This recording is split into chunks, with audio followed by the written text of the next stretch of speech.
Sure, there's this challenge against the naturalistic worldview that there's no ultimate consequences.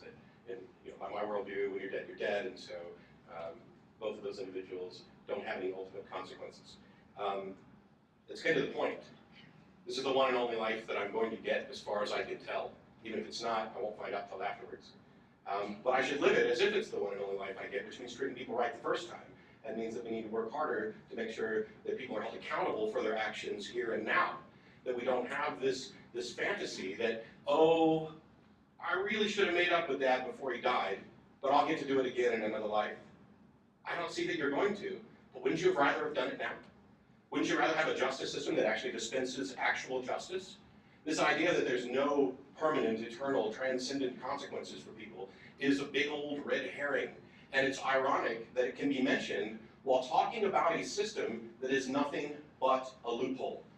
Mercy is a suspension of justice. It is not justice. It is clear in the Gospels that none of us are deserving of this, that those who get to go to heaven get there by grace. It is a suspension of justice because you all deserve hell. Not only do I think that doctrine is perverse, but it doesn't merit justice. And so to say, my system doesn't have any justice, but your system doesn't have any ultimate justice, is nonsense.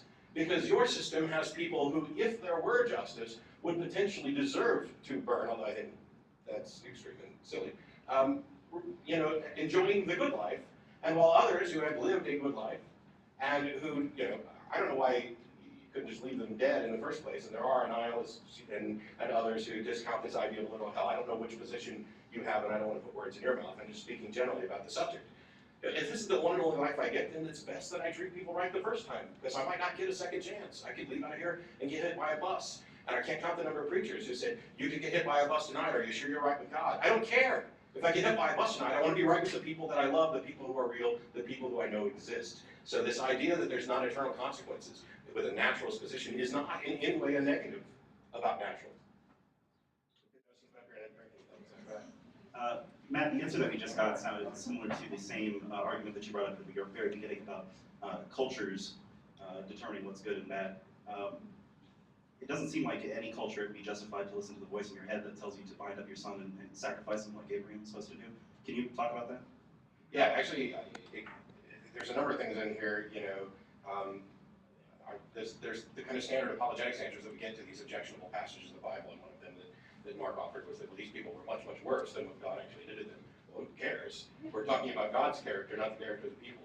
But when you're talking, the question addressed things like slavery. Well, did slavery used to be morally okay, and then it changed? There's a command to kill the homosexuals, and did that change? I mean, did it used to be moral once upon a time to kill homosexuals? And if it did, then morality has changed, and the idea of a God-driven, unchanging moral system is simply wrong. What tends to happen, for example, Ray Comfort has said, is that he doesn't believe everything the Bible's true. So those Jews just got all that stuff wrong, which means that for thousands and thousands and thousands of years, even if you're a 6,000 young earther, or perhaps longer, God didn't seem to care too much about making sure that people didn't know that you shouldn't own another human being as property. And by the way, that's never corrected. There may be admonitions about treating them nicer, but if you go to 2 Peter 2:18, it specifically says, slaves, obey your masters, even the cruel ones. I'm sorry, but the only correct thing you should say to a slave is get out. And if your master is particularly cruel, get out now and take everybody with you. That is not the word of a wise being at all. So this idea that morality somehow changed, I think, is a pitfall to the whole Christian kind of paradigm there. And I don't know if that answered your question because you took off. Yeah, okay. Yeah, I mean, there may be some slight differences. Twice you talked about God creating the world. Once you mentioned that God created knowing that he would have to die as a sacrifice, etc., and that there is the perfect world coming. And my answer is, my question has always been, if God created the world knowing all this is going to happen, why not create the perfect world at the beginning and skip all of this bloodshed and travesty in the middle? Skip right to the end of the book if you already know it, rather than putting the people through it. It's a really frustratingly difficult question. My utopia, my moral utopia, it doesn't exist. I'm not advocating, I don't think we'll ever get to perfection. I just think perfection should be the goal so that we continue moving forward to getting better. And the reason that I'm a huge proponent of secular humanism and secular value systems is that they have within them the capability to change. They are internally driven. We are the participants. We are the architects. We have a say in this process, and change comes in a secular system by discussion and debate and becoming convinced. And in the religious conflicts, from the various religious proposals about morals, change comes from struggle and conversion more than becoming convinced. And there are people certainly who become convinced that a particular religion is true. I don't want to diminish it. But secularism has that as its foundation, that this is the way we should change.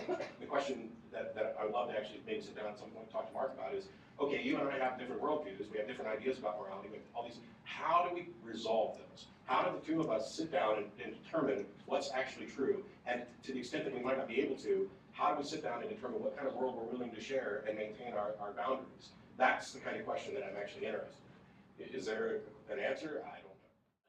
Speaking, or saying that that Christianity is real, and that Jesus did exist, and that God does exist, do you believe that it would be hypothetically a just thing to do to punish his own son for the wrongs that we did, and then granting us mercy in return? No. And if I take that as a hypothetical, I'll do my best to take it as a hypothetical. The problem is that, and I used to see things that way. I used to see, for example, the story of Abraham and Isaac in a way very different from than I see now, and I may get to that later. But when I look at this, even if I try to take it as a hypothetical, it's so absurd and patently offensive. The idea, first of all, of original sin is immoral. The idea of substitutionary atonement is immoral. If I owe somebody something and somebody else comes along and pays them, yeah, that gets me off the hook. But if I've wronged somebody, which is what we're talking about when we're talking about moral things and not just a $20 bill, saying somebody else telling them that I'm sorry doesn't do a thing. So I'm opposed to the idea of original sin. I'm opposed to the concept of sin entirely, the idea that thoughts are crimes or that you've wronged some being. I don't know how you can wrong a God. It seems silly to me. But substitutionary atonement is also something that I think is immoral. And the part of it that I find absurd is that you have this all-knowing, all-loving being who creates a system, supposedly or purportedly by some, knowing what's going to happen, and he's the architect of the rules of this system, I would think, by everything I ever learned. And so you have a God that created a system knowing that he would actually have to take human form and come down and sacrifice himself to serve as a loophole for a rule that he created. It's as absurd as, why don't we skip to the end of the book? Why not just finish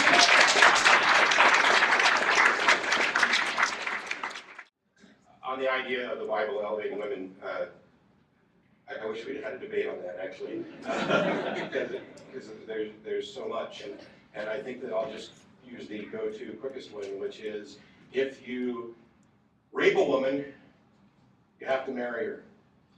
Women were property. You had spoiled some other man's property, and your penalty for raping a woman was to marry her and pay 15 shekels, which I think we can adjust for inflation.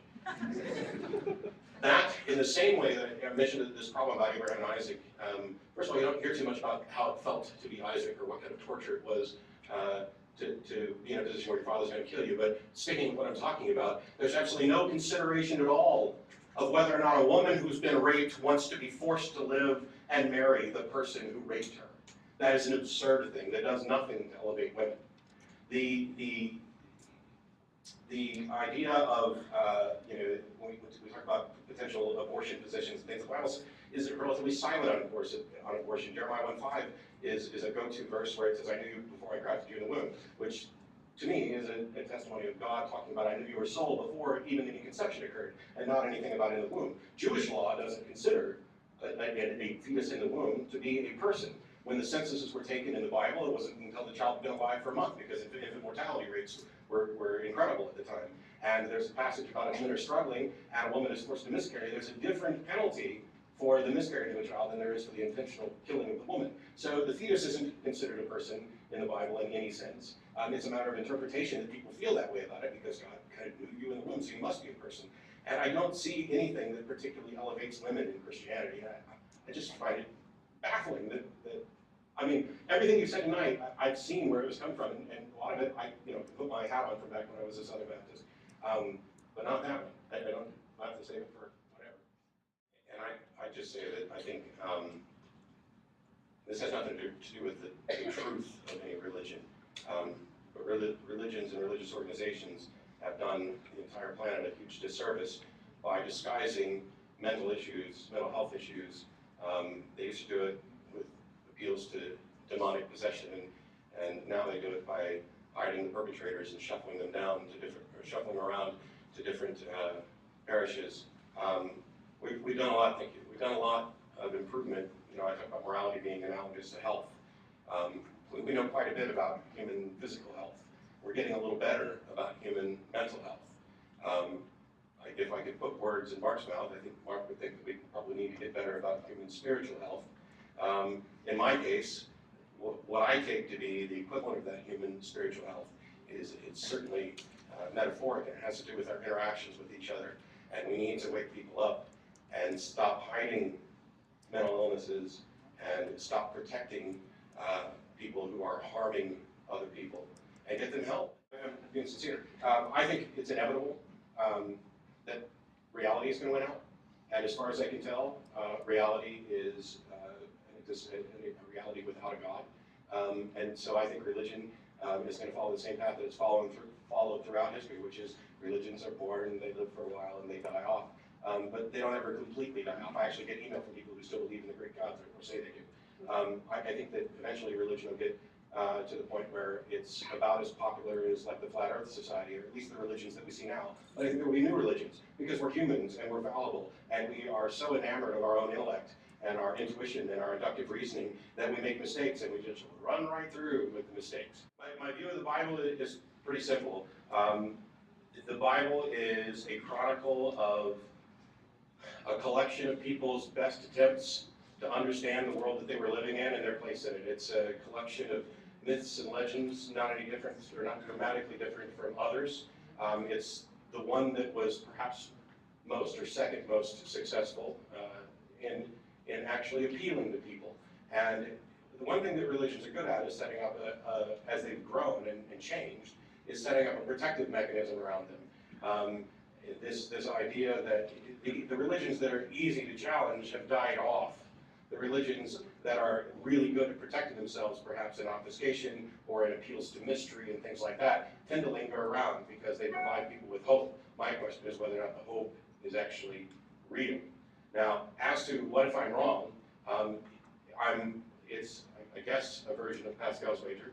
It's Kirk Cameron's go-to version of Pascal's wager. The quick answer to what if I'm wrong is I'll find out, and I'll certainly admit that I was wrong. It's not, it's not like I wouldn't sit there in the face of a God and say, nope, you don't admit this, it's crazy. But I would have a lot of questions, and one of the things is, even if I were to discover that the God of the Bible, for example, exists, and I found this out before I was dead, I could no longer be an atheist. I would definitely believe that this God existed. Whether or not I would worship this God is a whole other question. And it would depend on the sort of answers that this God provided for the things that have been attributed to him. Because the existence of God is not necessarily the existence of a good God. And certainly, I find it baffling that any God that could be considered good would care about worship or reverence. Any God that created human beings and gave them intellect with which to solve every other question about the universe, but expected you to suspend the intellect and rely on faith for the single most important question of existence is crazy. And so I don't feel the need to worship anything. And if there was a God that needed worship, I'm baffled by it. I've often likened the character of the God in Christianity with a mafia boss. That, you do your things and you show your reverence to me and you're covered. And as soon as you're not, we're going to come around and break thumbs. And I realize that's a caricature, and I'm not trying to overly belittle anybody's beliefs, because there's many different Christian beliefs and takes on Christianity as they are Christians. And some of them are some of the nicest people I've ever met, some of our friends and family, and I love them. But when I'm talking about the Bible and the character of God as represented in the Bible, that's my take on it. And if I'm wrong and he exists, what can I do about it? The idea that God can squash me like a bug is something that I can do nothing about. And if I'm sent, if hell is a literal place, and if I am sent forever to a hell because I refused to sacrifice reason, I will go to that hell knowing that I am more moral than the being who sent me there. Might just not make right.